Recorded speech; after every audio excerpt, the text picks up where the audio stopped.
Bienvenidos a un nuevo programa de Aire de Justicia. Bienvenida mi queridísima colaboradora, co-conductora, Melina Guiones. ¿Cómo andás, Meli? Bien, muy bien. La verdad que, bueno, qué bueno que volvamos a reencontrarnos. Espero que que pase el tiempo rápido para que nos encontremos en el estudio. Y bueno, y esperando Sí. las nuevas noticias de este nuevo encuentro, que me parece muy interesante y apropiado, ¿no? Sí, la radio tiene un no sé qué que uno extraña muchísimo, la presencialidad, el abrazo, el beso y el tiempo de la radio, la radio misma es maravillosa y uno la extraña, por supuesto. Hoy tenemos a dos amigos de Aire de Justicia. Vienen el presidente de la Comisión de Derechos Sanitarios, Sergio Iribarren Pugach. ¿Qué tal, Sergio? ¿Cómo te va? Gracias por venir. ¿Qué tal, María Inés? Melina, ¿cómo están? Un Y gusto verlas también, nuevamente, encontrarnos. igualmente, Sergio, hablábamos recién lo feliz que me hace verlos. Y también contamos con la presencia de María Cristina Cortesi, vicepresidenta de la Comisión de Derecho Sanitario, amiga de la casa. Gracias, María Cristina, por estar hoy con nosotros. No, gracias a ustedes por la invitación. Bueno, es sabido que ustedes forman parte y son referentes desde el punto de vista jurídico de una comisión que en estos momentos es de muchísima actualidad. Por eso les agradecemos de todo corazón que estén presentes. Siempre le dan contenido a la radio, la verdad, hay que decirlo. Pero bueno, estamos en un momento muy particular, así que todos sabemos de qué tema vamos a estar hablando. Y bueno, me gustaría que alguno o los dos puedan ir contándonos qué les nace comentar a un año de que la Organización Mundial de la Salud ha declarado la pandemia. Un año, 365 días, mucho tiempo. Y sin embargo, lo que falta. Sí, muchísimo Especialistas. tiempo.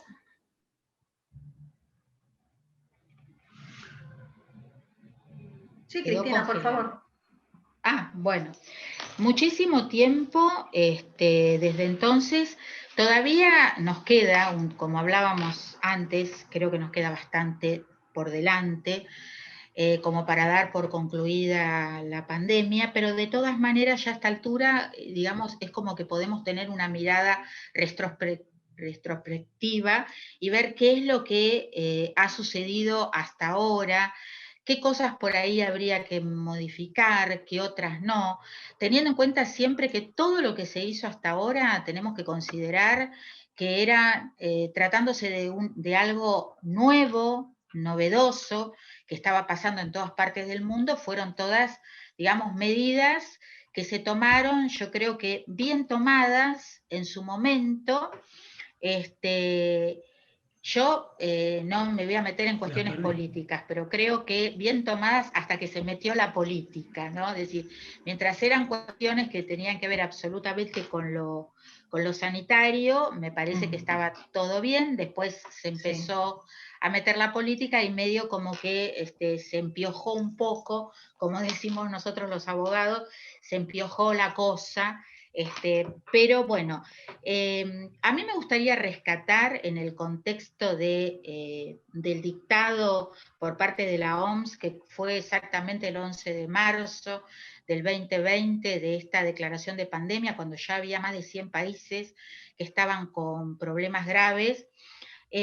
Una declaración que pasó casi inadvertida, pero muy importante, de la Corte Interamericana de Derechos Humanos, la Declaración 1 del 2020, porque cuando uno la lee a esta altura, todo lo que predijo la Corte que podía llegar a suceder y le advirtió a los estados que tomen recaudos, parecía que realmente ya sabía, ¿no?, lo que iba a pasar, pese a que nosotros, digamos, como dije antes, era una cuestión novedosa, ¿no?, para por lo menos esta generación nuestra. La Corte, yo voy a tomar algunas cuestiones. Pero habló, bueno, del derecho a la no discriminación, por supuesto, en cuanto a la atención de los pacientes. Habló, pero me parece muy importante que habló de la obligación de no regresividad. ¿Por qué? Porque los derechos humanos, los estados lo que hacen es reconocerlo. A mí, o sea, no es un derecho que me da el Estado, es un derecho que yo tengo por ser un ser humano y el Estado debe reconocerlo.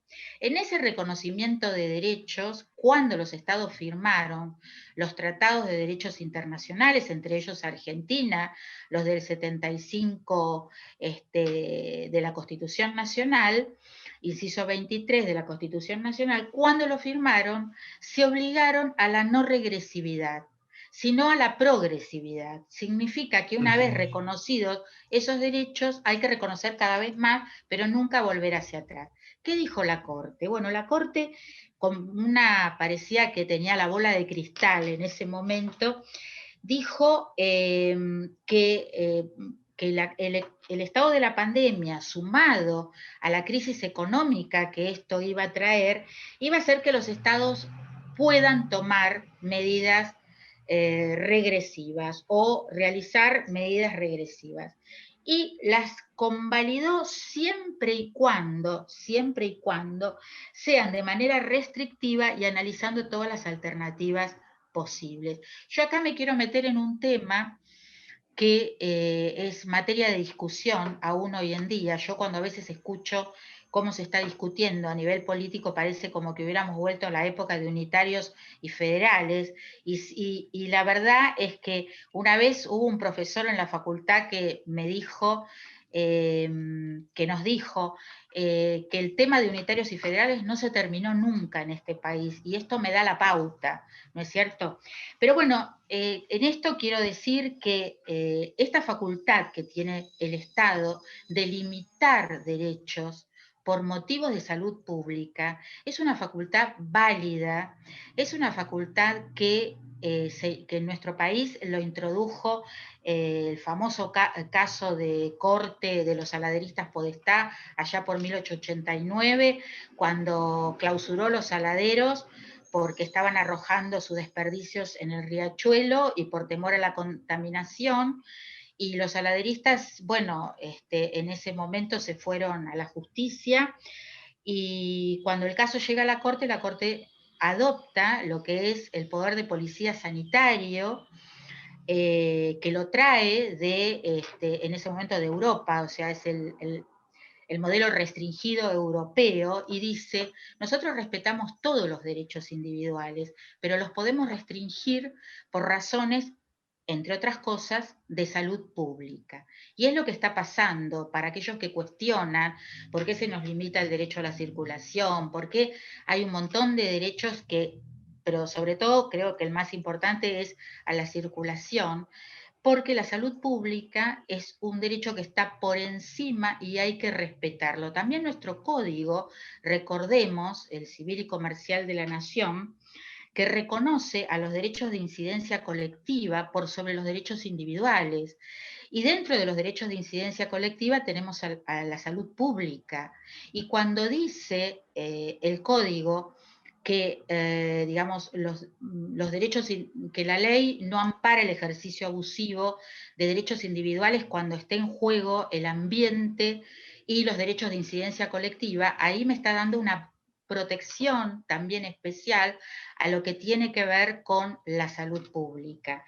Entonces, bueno, en ese sentido, creo que las medidas para mí que se han tomado y que se siguen tomando son medidas que lo que tratan es esto, de preservar la salud pública. Lamentablemente, la Corte también en este informe habló del derecho al trabajo y habló de las pérdidas digamos, de fuentes laborales que podían darse, habló de que los estados tienen que tratar de mantener esa fuente laboral. Y yo creo que, bueno, que el problema en la Argentina es otro, es la informalidad laboral. porque todas aquellas personas que trabajan en blanco, por ejemplo, ha podido el Estado hacerse cargo, ayudando al pago de los salarios, etc. El gran problema que tenemos, y que creo que es lo que vamos a tener que empezar a ver, son las personas que no han podido tener respuesta de nadie porque vivían de las changas, vivían de la informalidad o el trabajo en negro, y entonces esto no les dio la posibilidad, ¿no es cierto?, frente a estas medidas, digamos, de limitar la circulación, no les dio la posibilidad de poder seguir trabajando en lo que hacían. Pero me parece que es un tema que a futuro hay que verlo, porque como yo siempre digo, esta no va a ser la última pandemia que exista en el mundo, ¿no?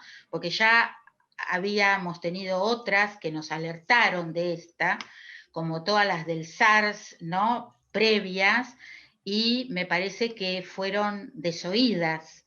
Entonces, pero las próximas no nos tienen que agarrar desprevenidos o tomar desprevenidos, sino que tenemos que empezar a hacer algo como para solucionar algunos temas. Fíjense también de qué habló la Corte Interamericana de Derechos Humanos en el momento que recién comenzaba la pandemia. Le dijo a los estados, cuidado, porque va a haber más casos de violencia de género y violencias contra niños, niñas, como hoy existen, pero sobre todo el caso de la violencia de género, porque dijo que las medidas de aislamiento social iban a producir que esto, digamos, que existan más casos. Y entonces advirtió que también los estados tenían que estar atentos a eso.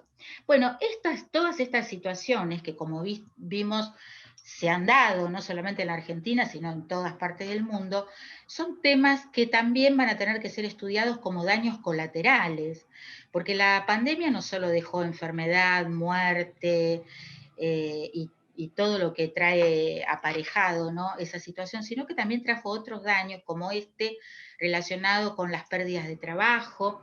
Tenemos que ver que tenemos que conocer también, y esto no sé si en algún momento lo hablé, creo, no, en otra charla, pero me estaba tratando de recordar si lo había hablado en la charla anterior que habíamos tenido para este programa, pero como daño colateral también, todas aquellas intervenciones quirúrgicas o la atención de la salud de muchas personas que dejó de concurrir al médico por temor, ¿no es cierto?, al contagio, y no sabemos de cuántas personas se trata y no sabemos cómo esto repercutió en su salud.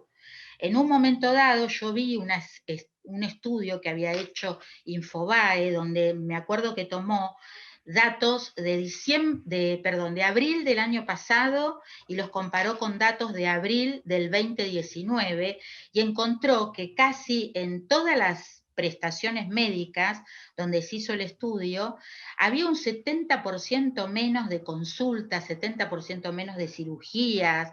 Entonces uno se pregunta, ¿qué pasó con todas esas personas que no acudieron en tiempo y forma por la pandemia a atenderse sobre su salud? Y yo creo que también son temas que vamos a tener que investigar. Vamos a tener que investigar la salud mental de los trabajadores de la salud, que hace más de un año están, digamos, en la trinchera, y donde pienso yo, ¿no es cierto?, y además sin parar en ningún momento, y pienso que también tiene que esto repercutir en la salud mental de ellos, ¿no? Así como se habla de la salud mental de los niños, que durante un año no fueron al colegio, etcétera. Es decir, son muchas cosas experiencias, digamos, que hemos vivido, que se va a tener que estudiar a futuro.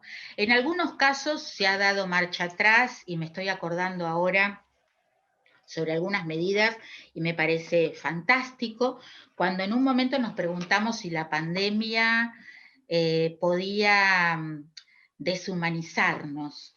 Y entonces me refería específicamente a las primeras personas que fallecieron en soledad, parientes que no pudieron acompañarlos, y entonces ahí me acuerdo que tempranamente ya esto se estudió y empezaron los protocolos de despedida, que hoy ya prácticamente están reconocidos. Hoy se permite que parientes bajo ciertos protocolos puedan estar al lado del paciente en el momento de la despedida. Así que bueno, me parece que como experiencia esta pandemia hasta ahora lo que nos viene dejando es, en un primer momento nosotros creíamos que teníamos un montón de cuestiones aseguradas, sin embargo nos dimos cuenta que no había una suficiente inversión en todo lo que es la seguridad del personal sanitario. Recordemos que tuvimos que salir a importar desde barbijos, hasta los test, hasta respiradores, es decir, no teníamos preparada la seguridad del personal sanitario. Nos dimos cuenta de la precariedad de los empleos, y también esto hay que verlo, ¿no? O sea, el trabajador de la salud teniendo que tener más de un empleo, o sea, el pluriempleo que también lo colocaba en una situación de vulnerabilidad a él y a las personas que atendía, yendo de un lugar a otro o de un ámbito a otro. Nos dimos cuenta que las residencias geriátricas también debían mejorar en el ámbito sanitario, porque recordemos que los primeros adultos mayores fallecidos, casi todos eran de estos lugares, donde no había una adecuada protección dentro de lo que es el área sanitaria. También nos dimos cuenta que un sistema de salud público es insustituible, que no se puede sustituir por un sistema privado. El sistema privado ayuda, colabora, pero quien se puso al hombro absolutamente todo lo relacionado con la pandemia fue el sistema de salud público. Lamentablemente en nuestro país viene siendo el más desfinanciado, entonces también esto hay que verlo, es decir, tratar de apuntar más a financiar un sistema que en definitiva es el que nos va a salvar las vidas, nos va a ayudar, el que va a estar en la primera línea en la lucha. Nos dimos cuenta que la solidaridad en el área de salud no es una opción, sino que es el pilar constitutivo, porque hoy decimos, y sabemos que esta pandemia nos enseñó, o nos mostró, porque por ahí ya lo sabíamos, pero no lo poníamos en práctica, que cuidarse es cuidarnos, es decir, es cuidar a los demás. Yo me cuido para cuidar a los demás. Y esto quedó en evidencia también con esta pandemia, que nadie se salva solo, obviamente, y me parece que son las cosas sobre las cuales hay que trabajar, porque hoy se habla de modificar el sistema de salud en la Argentina, y me parece que esta experiencia que nos va dejando la pandemia tiene que ser utilizada para un futuro cambio que se quiera hacer en materia de salud y en materia del sistema de salud. Sergio, quiero dejarte espacio como para que... No, por favor, por Cristina, favor.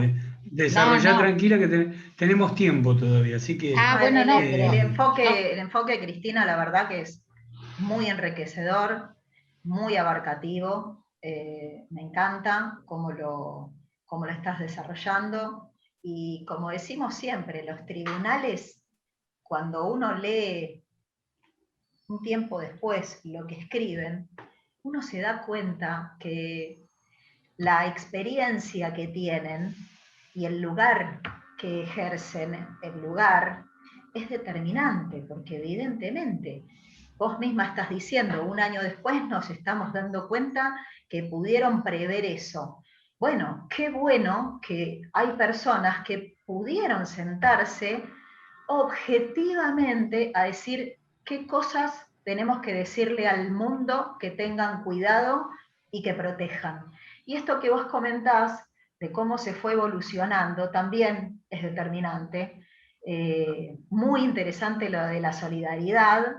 Yo creo que dejó en evidencia cómo muchísimas personas viven en un lugar y nosotros hoy las ayudamos y antes por ahí no nos relacionábamos. A mí me pasó en mi edificio y seguramente a ustedes les habrá pasado a cada uno en su barrio, tomar conocimiento de personas que vivían solas y uno ponerse a disposición en lo que pudo. Eso me parece que el tema de la solidaridad, yo creo que ha sido determinante y que todo suma, esto de entender que me cuido yo y cuido a los demás y todos los que se cuidan me están cuidando a mí, así como desgraciadamente por la negativa, el que no se cuida no me cuida a mí, con lo cual si yo tengo pleno conocimiento de alguien que no se cuida, si yo me quiero cuidar, y voy a tener que alejarme de esa persona, no encontrarme ni por casualidad en un momento en el cual me puedo llegar a cruzar por una cuestión laboral, porque es por la única razón que yo salgo, y no me cruzo, porque si esa persona no se cuida, tampoco nos cuidamos nosotros. La verdad me encanta el enfoque. Y me parece que hoy también la falta de solidaridad la vemos, pero ya a nivel internacional, con aquellos países que se han acaparado la mayor producción de vacunas, que tienen para vacunar 5 veces a toda su población, y habiendo países que no han recibido, yo no sé si la India o no sé cuál, escuché, países que no recibieron absolutamente una sola vacuna. Sí. Y esto es lo que hizo que se creara la COVAX, que es, digamos, nosotros hemos recibido hace poco las vacunas de AstraZeneca que llegaron al país la semana pasada o la anterior, que vienen de la COVAX, que se creó justamente por eso, porque la OMS advirtió cuando fue lo de la gripe H1N1, cuando salió la vacuna, advirtió eso, advirtió que los países desarrollados o los países más ricos, digamos, se habían acaparado el 90% de la producción de vacunas, y entonces dijo, esto no puede ser, y que la OMS lo que hizo, salir a comprar vacunas y también hacer una distribución equitativa entre casi todos los países, y por eso también a nosotros nos llegó. Pero en realidad, el problema de las vacunas hoy en día es la falta de producción, que es lógico, porque digamos, para poder atender, para poder vacunar a todo el mundo, se necesita una producción enorme, con la que no se llega, y entonces ya nosotros también habíamos hecho acuerdos de compras anticipadas y todo, pero bueno, muchos no se han respetado. Y la verdad es que a último momento tuvimos que salir a comprar vacunas, que por suerte hay mucha producción, por suerte hay otros laboratorios que siguen investigando, o sea que probablemente para fin de año va a haber una producción mucho mayor que pueda abarcar ya, por lo menos en nuestro país tendríamos que estar vacunados todas las personas en edad de riesgo, y también personas que no están en edad de riesgo de muerte, pero que igual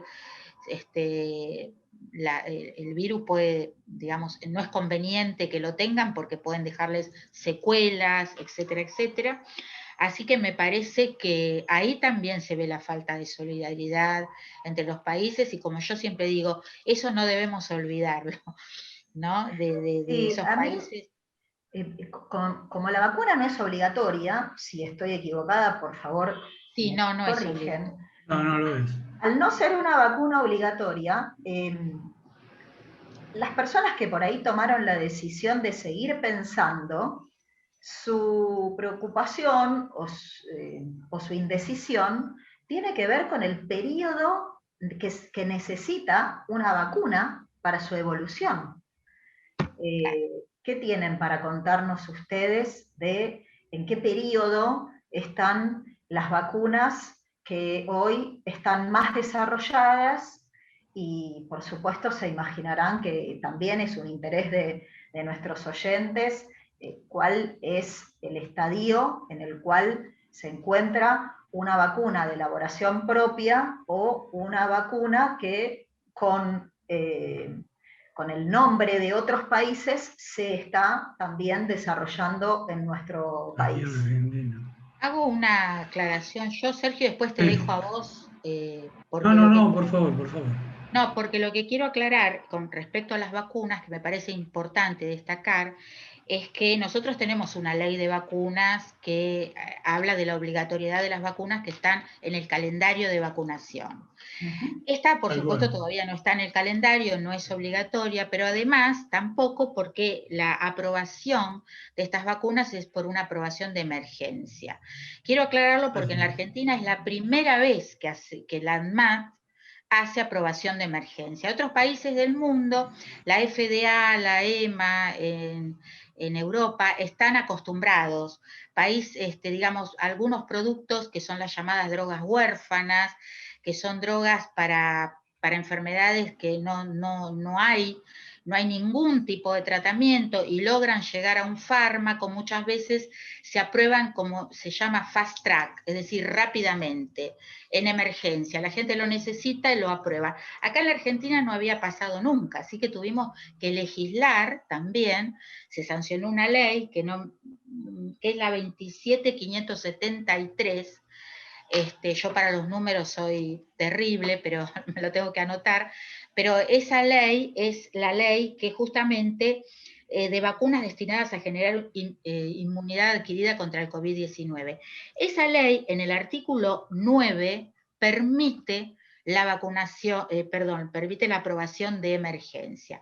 Nosotros para aprobar vacunas tenemos una norma que es la disposición 705 del 2005 de la ANMAT, que dice cómo debe ser el procedimiento. Por lo general, al igual que con los medicamentos, se tarda, o sea, después si Sergio quiere hablar de las fases, que me parece importante, pero Claro. más o menos se puede tardar 8 años en investigar Acá lo que se hizo es, en la fase 3 de investigación, que es la multicéntrica, que se hace en varios países del mundo en forma simultánea y se toma mucha gente dentro del protocolo de investigación, se hizo un corte, es decir, se le suministró en fase 3 a las personas durante 4 o 5 meses, y ahí se hizo el corte y se estudió cuál había sido el resultado. Y como en todas las vacunas, el resultado fue positivo en cuanto a la eficacia y en cuanto a la seguridad. La eficacia, digamos, las normas internacionales dicen que para resultar eficaz tiene que tener más de un 60% de eficacia. Y todas las vacunas que en este momento por lo menos tenemos en Argentina tienen más de un 60%. Muchas llegan al 90 y pico por ciento, o al 70, la que menos tiene, pero son eficaces y son seguras. Eso también. Entonces, cuando se descubre o se ve que existe seguridad, existe eficacia, lo que se hace es toda esa información se vuelca en las revistas científicas que permite que científicos de toda parte del mundo puedan acceder y puedan ellos también evaluar y opinar. Una vez que está todo ok, se aprueba. La condición que pone ANMAT y todos los organismos regulatorios del mundo es que se siga investigando, es decir, la vacuna hoy, con una aprobación de emergencia, nos las están suministrando, pero la investigación continúa hasta llegar a una etapa normal que pueden ser 3, 4 años más. No sé cuánto se tardará. Y por supuesto que también lo que exige ANMAT es que haya una evidencia científica, que esa te lo da todo ese trabajo de investigación que, digamos, recordemos lo que pasó con Sputnik, que era una vacuna segura, eficaz, pero nadie lo podía aseverar porque todavía no estaban, por eso esto generó dudas al principio, porque todavía no estaban publicados todos esos datos, pero también recordemos que las autoridades de nuestro país, entre ellos la doctora Bisotti, había ido a Rusia y había visto los papeles y había, ella junto con la gente de ANMAT, había persuadido al Ministerio de Salud como para que ANMAT la pueda autorizar, porque habían visto eso. ¿Y por qué estaban en Rusia? No solo por eso, sino porque otra de las funciones que tiene el organismo regulatorio es verificar cómo se hace la liberación de lotes, es decir, cómo se produce la vacuna, si se produce, digamos, siguiendo las normas y las pautas sobre seguridad, digamos, sobre salubridad, etc. Entonces, eso fue lo que motivó que en ese momento las autoridades hayan ido a ver el laboratorio donde se producía esta vacuna y finalmente, bueno, se sabe que es un laboratorio muy prestigioso, pero digamos, una de las funciones de ANMAT es cuando se libera el primer lote, en este caso de la vacuna, ir a ver cómo se produce. Y de esa manera certificar que la producción es conforme a las buenas prácticas, que son normas que nosotros tenemos acá, que ANMAT sigue. Así que bueno, todo eso está. Lo que pasa que el que no sabía, el que no entendió, empezó a dudar. Y entonces ahí también aprendimos otra cosa. Aprendimos que había, que de repente, algo negativo, ¿no? Todo lo que son las fake news, la mala información que empezó a circular, que hizo que mucha gente se negara a vacunarse, inclusive en un principio. Pero bueno, yo creo que eso también tuvo que ver con la falta, ¿no es cierto?, de, digamos, de publicación de los resultados. Pero finalmente quedó subsanado, ¿no? Pero bueno, también esa experiencia nos dejó, la experiencia de que cuando vemos una noticia en las redes, también tenemos que tener cuidado, porque no sabemos, y no hay que hacerla circular hasta que uno no tenga la certeza de que es una noticia verdadera, verdadera la fuente y no falsa, que eso es otro tema que nos está dejando la pandemia, ¿no? Así que no sé si, Sergio, querés referirte al tema de la claro. Mira, iba dos cuestiones. A propósito de lo que vos mencionabas de la sentencia o de la recomendación de la Corte Interamericana como una forma de anticipatoria de prever posibles consecuencias en los sistemas de salud, cosa que han hecho otros o se le han adjudicado otros. Bill Gates es uno de ellos que se ha adjudicado el haber anticipado esto hace 5 o 6 años. Pero en rigor podemos quedarnos más cerca porque, y esto brevemente te lo quería agregar al comentario con el que vos iniciaste tu intervención, y es que nosotros, me refiero en general a la humanidad organizada en un planeta, hemos tenido un comportamiento virósico, básicamente, porque ha sido un comportamiento muy destructivo. Digamos, si hay una nota diferente, Ortega y Gasset decía que una de las notas diferenciales del ser humano es la memoria de los errores, a lo que agregó un biólogo que era la risa. Bueno, hay un animal al que se le adjudica la risa, pero bueno, en realidad no se ríe. Nosotros sí nos reímos. Ahora, en los que respectan la memoria de los errores, indudablemente, bueno, es una memoria que tenemos que refrescar cada vez con más frecuencia, porque era indudable que el deterioro progresivo y acentuado del medio ambiente, sobre todo, y los efectos que esto produce, pero sobre todo en países en vías de desarrollo, con una estructura sanitaria, en el caso, como vos bien señalabas, y yo comparto plenamente, María Cristina, una estructura sanitaria de salud pública desfinanciada, cuando probadamente en el curso del tiempo se ha demostrado que es la que en definitiva resiste los peores embates, con deficiencias estructurales en cuestiones más elementales en algunas regiones de nuestro país, cerca y lejos. Me refiero tomando como epicentro la capital federal, como agua potable, sistemas cloacales, deforestación, incursión de la minería con alguna prescindencia de los efectos que esto provoca en el medio ambiente, más, y aparte incremento de la temperatura que está provocando deshielos, amenazas sobre fuentes de agua dulce, más tarde o más temprano, episodios como esto iban a suceder. Y coincido con vos en el sentido de que esto es decir, va a tener posiblemente un amesetamiento en la medida en que la investigación científica sobre las vacunas avance, pero ya hay algunos anticipos que nos indican que no debemos bajar los brazos, como son las variantes. La variante brasileña, la variante de Gran Bretaña, la variante sudafricana, en fin, mutaciones que es natural que adquiera el virus a medida que se va aclimatando en el medio ambiente que le corresponde a la comunidad donde se desarrolla. Este es un aspecto que quería agregar. Y hay otro. Vos viste que ustedes vieron que hasta hace poco nosotros nos habíamos convertido, hasta la aparición de la pandemia con esta fuerza arrolladora que ha adquirido desde el año pasado, en expertos en economía, porque ese era el tema del debate. Es decir, estábamos en condiciones no ya de prever si la inflación iba a subir o iba a bajar, sino creo que cualquiera de nosotros podría estar en condiciones incluso de ir a discutir con el fondo un acuerdo ventajoso para nuestro país, porque nuestros conocimientos a través de los medios eran más que suficientes para estas cuestiones. Bueno, esto ha mutado y ahora nos hemos convertido, aparentemente en expertos, en las fases de la investigación, especialmente en la fase 3.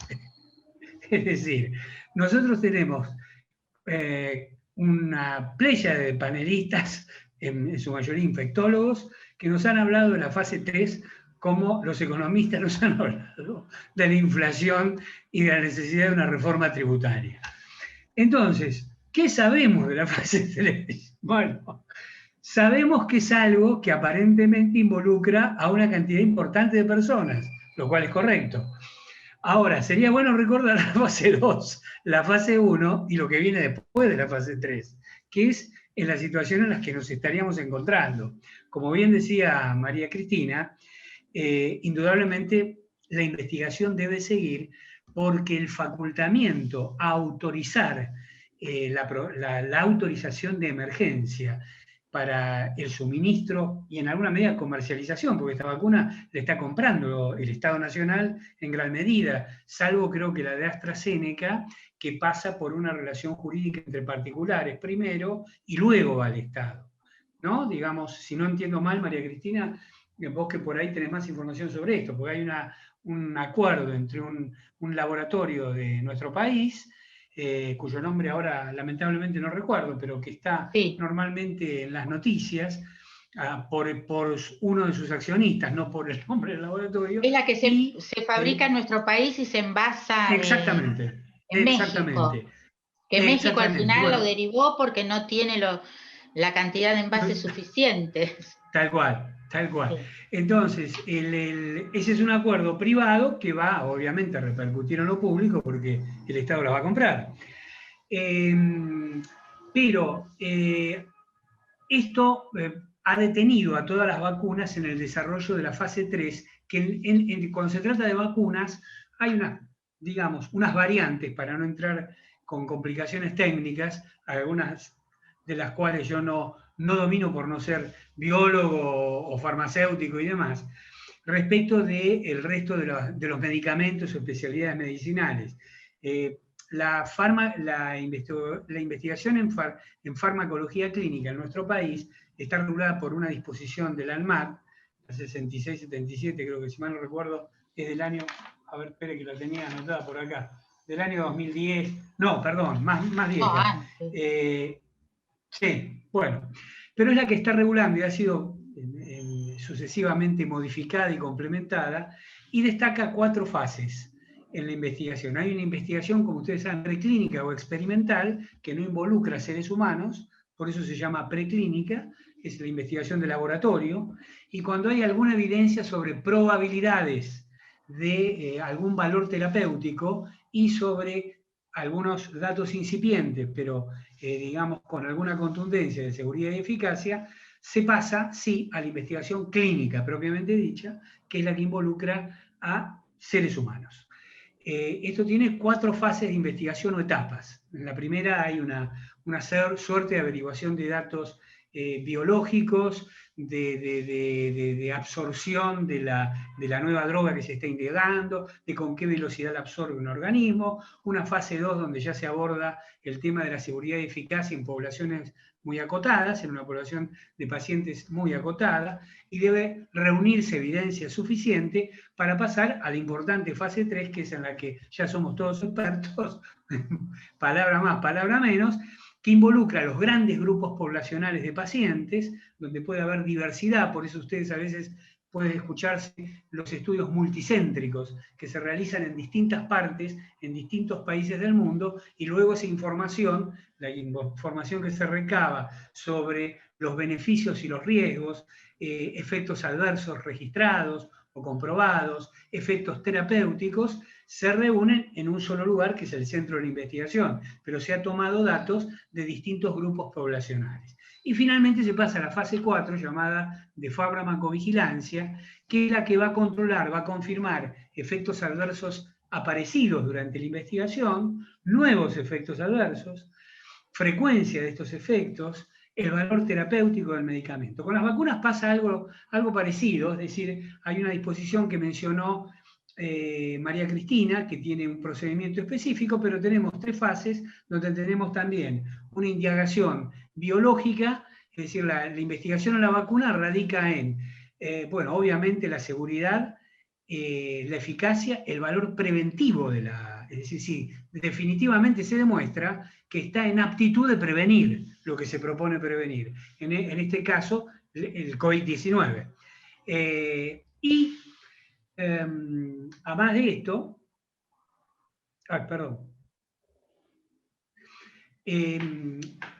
además de su valor preventivo, los eventuales efectos adversos que puede producir y la búsqueda y obtención de la inmunogenicidad, es decir, del enriquecimiento, de la incentivación de la reacción inmunogenética de los organismos, que nos va a llevar a lo que les mencionaba recién, que era el valor preventivo, si lo adquiere o no lo adquiere la vacuna. Ahora, algunas de ellas, al momento que se empezó a hablar, y creo que esto ha generado confusión en el público en general, que obviamente no está obligado a conocer en cuántas fases de investigación se divide la indagación sobre el valor preventivo de una vacuna o el valor terapéutico de un medicamento. Posiblemente lo que quiera saber el público general es preguntas tales como, pero a ver, si yo me di la primera dosis de tal, ¿me puedo dar la segunda dosis de cuál? Es decir, si una vacuna tiene en su formulación una sola dosis, ¿me tengo que dar la segunda dosis de cualquier otra o con esa sola dosis es suficiente? Frente a la aparición o la comunicación de posibles efectos adversos, que entiendo se están indagando y que han despertado o han motivado la reacción en diversas autoridades sanitarias, como por ejemplo en Dinamarca y Alemania respecto de la vacuna de AstraZeneca, que atravesó, creo, no sé si aún lo atraviesa, un periodo de suspensión frente a la aparición de un efecto adverso grave o reacción adversa grave, como es la aparición de coágulos en una acotada población femenina. La FDA ha tenido, que es la autoridad de aplicación es decir, es el ANMAT de los Estados Unidos, o la ANMAT, mejor dicho, de los Estados Unidos, ha mantenido bajo vigilia también a la vacuna de AstraZeneca, y ahora le tocó el turno a la que produce el laboratorio Janssen, que es una subsidiaria del laboratorio Johnson & Johnson, porque se están detectando efectos adversos que han aparecido sobre la marcha, precisamente por lo que señalaba muy bien María Cristina, es decir, es una aprobación de emergencia. En nuestro caso, tan de emergencia es que se ha en alguna medida modificado el procedimiento de aprobación, que normalmente recae en cabeza del ANMAT. Acá se ha producido a través de la ley de vacunas, de esta ley de vacunas, de la vinculada al COVID, como una suerte de avocación adjudicada legislativamente, porque la autorización de las vacunas las está dando el Ministerio de Salud, que es de quien orgánico-funcionalmente depende el ANMAT. Pero digamos, la ANMAT, que es un ente autárquico, contaba con las suficientes facultades acordadas y la ejerce para la aprobación de la medicación. Bueno, las vacunas las está autorizando con recomendación del ANMAT el Ministerio de Salud. Entonces, esto ha sucedido en un muy breve plazo. Un año en la investigación, ni más ni menos que de una vacuna, es un plazo extremadamente breve, en el cual debemos estar atentos. Y si bien coincido absolutamente con las apreciaciones de María Cristina en orden a esta suerte de prevalencia de derechos constitucionales que se ha puesto en tela de juicio a propósito de la libertad de circulación, a lo que sumaría un tema aún más conflictivo, que es el derecho a la educación, de acceso a la educación, a propósito del cierre temporario de las escuelas, y el derecho de la salud colectiva, que es un bien público. Junto a esto, creo que la salud, este bien público colectivo, trae aparejado a propósito de estos efectos adversos y a veces a las deficiencias informativas, que estemos atentos al derecho a la dignidad de los pacientes y el derecho a la dignidad de la persona, que tiene consagración en tratados, en nuestra Constitución y también en el Código Civil y Comercial de la Nación, porque lo que viene ahora, es decir, lo que ya está en proceso, por así decirlo, en orden a reclamos protectorios, es este gran signo de interrogación que tenemos hacia adelante en orden a decir, bueno, muy bien, cesamos en la discusión conflictiva de si el derecho a la salud colectiva merece hoy más atención y justifica restricciones en nuestros derechos individuales. El tema es cómo nos protegemos frente a los interrogantes que se nos van presentando día a día en orden a precisamente si el valor preventivo, la eficacia preventiva comprobada o la evidencia respecto de este valor preventivo que pueda encontrarse en las vacunas autorizadas, en las nuevas que se adquieran, ya sea por el Estado Nacional o ahora, digamos, apareció como una novedad, entre comillas, por las que adquieran los estados provinciales o la ciudad de Buenos Aires. Yo no quiero extenderme más, pero ya estoy ahí, me parece, en el límite del tiempo. De modo que quería hacer un brevísimo repaso sobre esto de las fases. No creamos que somos expertos, hay mucho que leer sobre esto, pero me parece sí que el derecho a la información pública, que ha sido fortificado por una ley de reciente data, es un derecho que debemos ejercer. Debemos preguntarle a la autoridad pública a través de los canales, ya sea de la ciudad, del domicilio en el que vivamos. Debemos preguntarle al Poder Judicial cuando le toque el turno, al Poder Judicial, al Poder Ejecutivo sobre estas cosas. Es decir, debemos ser firmes adherentes de esto de reclamar que se nos informe fehacientemente sobre esto, aunque haya dudas incluso para las propias autoridades gubernamentales, porque hoy sí, seguramente utilizar el derecho de acceso a la información pública, que la gente por lo general lo utiliza, yo te lo digo como experiencia trabajadora en un ámbito del Estado Nacional, por lo general lo utiliza y nos llegan a nosotros, porque yo formo parte de esa comisión, cuando están haciendo un trabajo de investigación y entonces a ver cuánto y nos preguntan, pero no existe una posición de preguntar, digamos, como para poder elaborar políticas, porque, digamos, para poder elaborar políticas del área es necesario contar con información y eso no llega nunca, esas preguntas. Hay que fomentarlo, sobre todo desde nuestro lugar,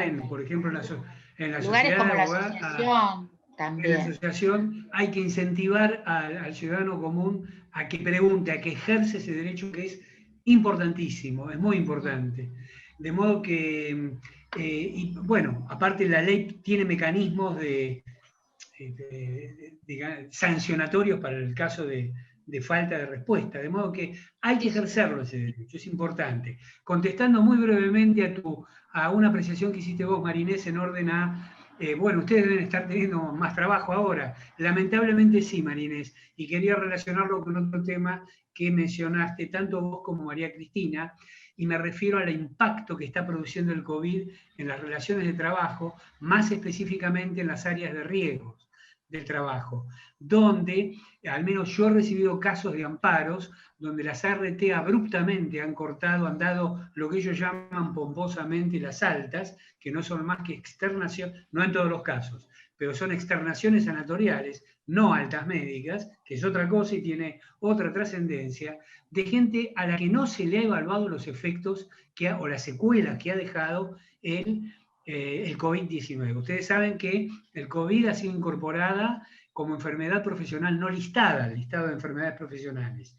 Sin embargo, hay un camino por recorrer y hay una mirada atenta que tener respecto de la situación de los trabajadores, porque aparecen novedades, yo les diría que con bastante frecuencia. Un dato más, salió hace poco una información que creo posiblemente la hayan recogido, la provincia de Quebec de Canadá ha incorporado, no en forma provisoria, sino en forma definitiva, al COVID-19 como enfermedad profesional y al Parkinson derivado del COVID-19. Los canadienses dicen que han comprobado y tienen evidencia que hay una modalidad o variación del Parkinson que proviene o atribuyen una relación de causalidad, si me permiten, con el COVID-19. De modo que este es un nuevo desafío que se impone no solo para la medicina, sino también para nosotros, para los abogados.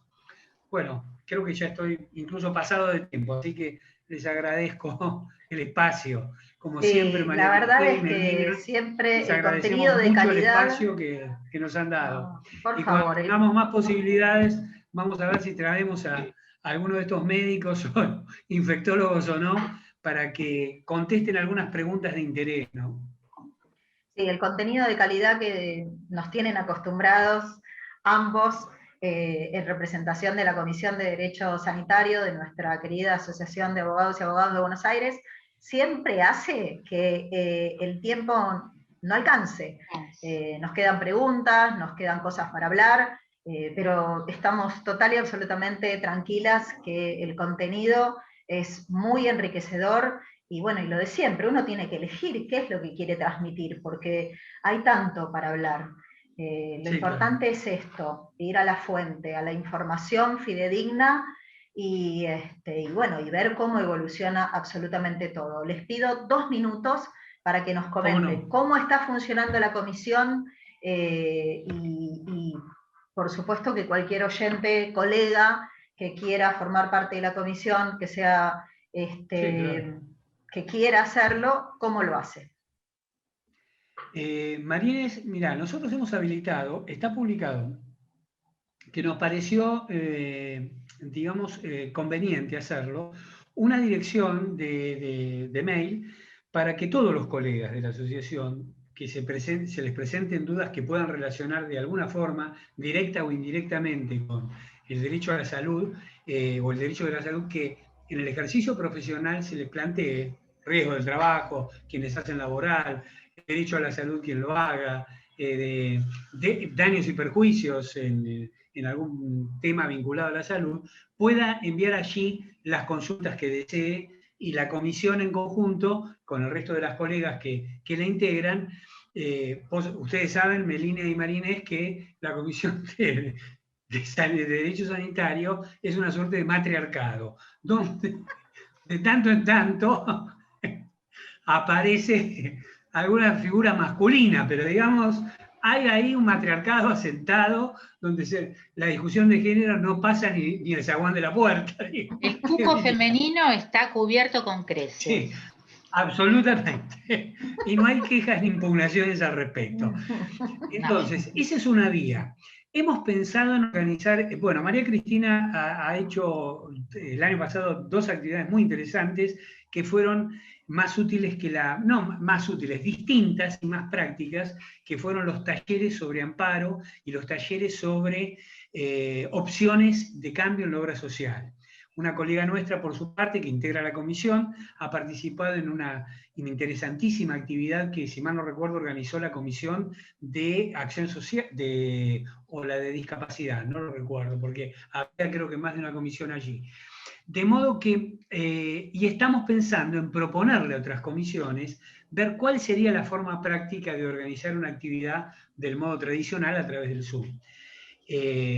Alguna charla vinculada a algún tema. Estamos pensando en temas no tan vinculados al COVID como el compliance, en el que María Cristina es una experta, o es un tema que viene estudiando hace tiempo, con la Comisión de Derecho Penal, concretamente sobre la responsabilidad penal empresaria, y darle los dos matices, un poco de salud y un poco de derecho penal en sentido estricto. Te pido que nos digas el correo electrónico, Sergio. Sí, María Cristina, yo no recuerdo, era Derecho de la Salud. Comisión, no, comisión. A ver, si me esperás, voy a agarrar el celular. Un segundito. Sí.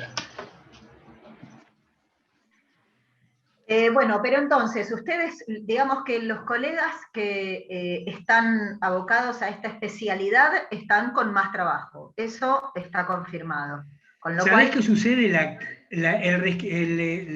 Digamos, las lesiones que sufre el sistema de salud se traducen en reclamos, en varios sentidos. Las empresas de medicina prepaga han optado por conflictuar, es decir, invocando temas, en el fondo hay temas económicos financieros, entonces demoran o niegan autorizaciones, que en otras circunstancias eran más flexibles a dar. Con las obras sociales pasa lo mismo, hay prácticas cuestionadas, es decir, se embarcan en cuestiones que para quien está necesitando la práctica no tienen tiempo de espera.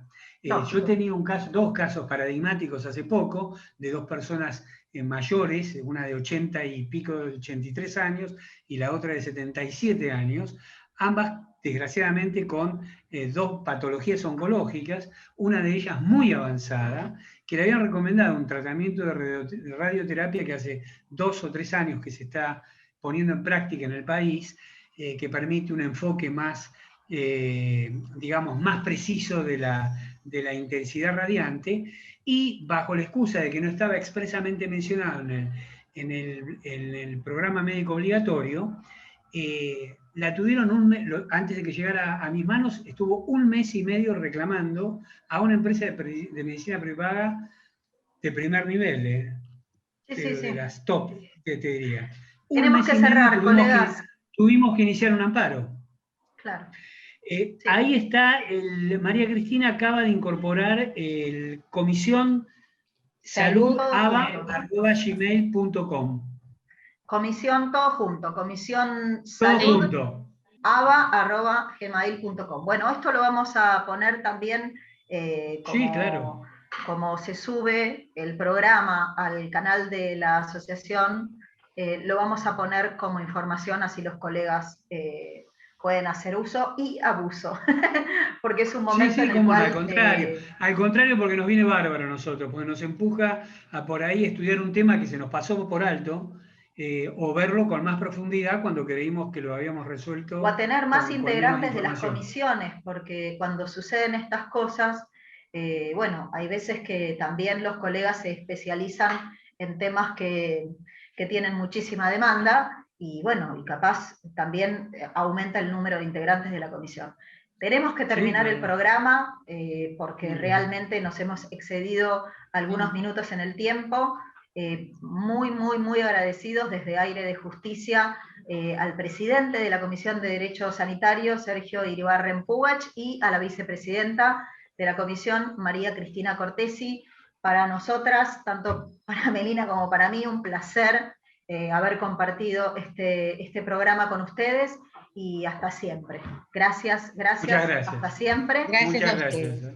Un cariño enorme para los tres, para Melina, que siempre está dando una enorme mano en la coconducción, y a todos un abrazo virtual enorme, a todos nuestros oyentes, y por favor, saben que pueden escuchar el programa todas las veces que quieran en el canal de YouTube de la Asociación de Abogados y Abogadas de Buenos Aires. Y bueno, hasta pronto en un nuevo programa de Aire de Justicia. María Inés quien les habla, y Melina Guione en la coconducción. Muchísimas gracias, hasta siempre. Hasta siempre, muchas gracias.